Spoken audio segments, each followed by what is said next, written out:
white privilege is a racist myth that is rooted in bigotry, trying to classify people based on their skin color.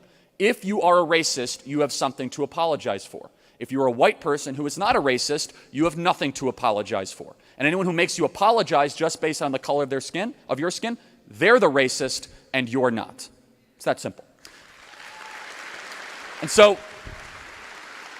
this idea of our systems are racist also does not stand up against any sort of cross-examination of different ethnic groups in our country.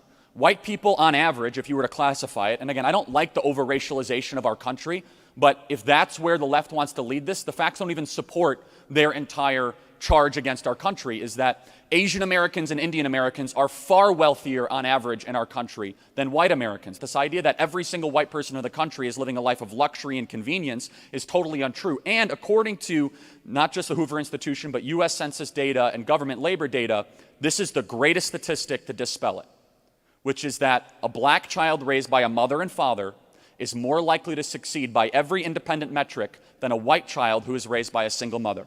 Now, I'm not bashing single mothers. I think that they're modern-day heroes. The point is that there's two-parent privilege in our country, not white privilege in our country. And if we're serious about rebuilding the black family, which we should be putting fathers back in the home, but be very careful to try to connect disparities necessarily with discrimination. And so there's other parts of privilege as well in our country that are non-racial privilege. For example, anyone here the firstborn child? I am. You know that you have an exponentially higher likelihood of succeeding than the second child or the third child or the youngest child? You ever heard of firstborn privilege? Probably not. How about anyone here an only child? You have way higher likelihood of succeeding. Every independent study shows this. Now, we can laugh and chuckle, of course. The point is that there are different inputs at times for why certain disparities are created. And blaming all of it on deep-seated, harbored racial resentment is not just incorrect, it's really corrosive for all of us.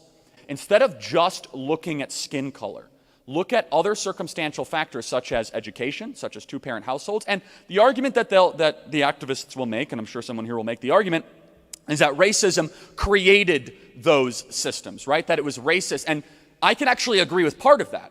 Just be very specific of what systems those are.